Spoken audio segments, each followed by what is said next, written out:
नारद मुनि और विष्णु जी की कथा। जब कोई हमारा अपमान करे तो हमें धैर्य नहीं छोड़ना चाहिए। नारद मुनि और विष्णु जी से जुड़ी कथा है।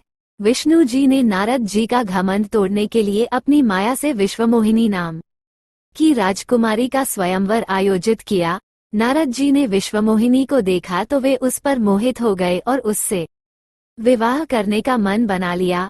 विश्वमोहिनी के स्वयंवर में देवर्षि नारद भी जाना चाहते थे, इसलिए नारद जी विष्णु जी के पास पहुंच गए। उनसे कहा कि मुझे सुंदरता दे दीजिए, जिसे देखकर विश्वमोहिनी मुझे विवाह के लिए चुन ले। विष्णु जी ने नारद मुनि को वानर बना दिया। नारद जी ऐसे ही स्वयंवर में पहुंच गए। स्वयंवर शुरू हुआ तो विष्णु जी भी वहां पहुंच गए। विश्वमोहिनी ने नारद मुनि को नहीं बल्कि विष्णु जी को चुन लिया और वरमाला पहना दी। नारद मुनि को मालूम हुआ कि विष्णु जी ने उनका चेहरा वानर की तरह बना दिया है। इस बात वे बहुत गुस्सा हो गए। गुस्से में उन्होंने विष्णु जी को शाप दे दिया, अपमान करने लगे। विष्णु जी नारद मुनि की बातें मुस्कान के साथ ध्यान से सुन रहे थे। नारद मुनि गुस्से में बोलते ही जा रहे थे। उन्होंने कहा कि आपने मुझे धोखा दिया है। आप भगवान हैं, इसका मतलब ये नहीं है कि आप किसी को भी ठग लेंगे। आज आपकी वजह से मुझे स्त्री का वियोग सहना पड़ा है।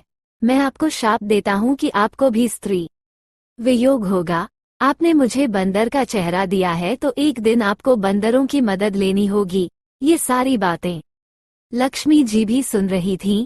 देवी ने विष्णु जी से कहा कि आप इतनी बातें क्यों सुन रहे हैं। विष्णु जी ने देवी से कहा कि नारद मुनि से स्तुति बहुत सुनी है, आज निंदा भी सुन लेते हैं। जब नारद जी शांत हुए तो विष्णु ने कहा कि मैं आपका शाप स्वीकार करता हूँ।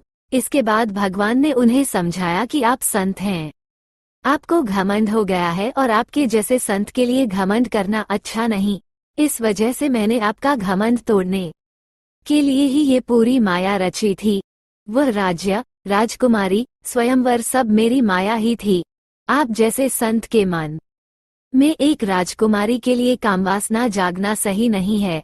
आपको इन बुराइयों से दूर रहना चाहिए। नारद मुनि को विष्णु जी की बातें समझ आ गईं और उन्होंने क्षमा मांगते हुए बुराइयों से बचाने के लिए विष्णु जी को धन्यवाद दिया।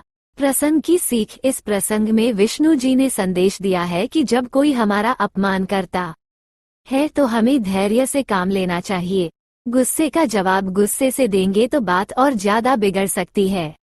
सामने वाले का गुस्सा शांत होने की प्रतीक्षा करें और जब वो शांत हो जाए तब उसे समझाना चाहिए। ऐसा करने से बड़े विवाद को टाला जा सकता है।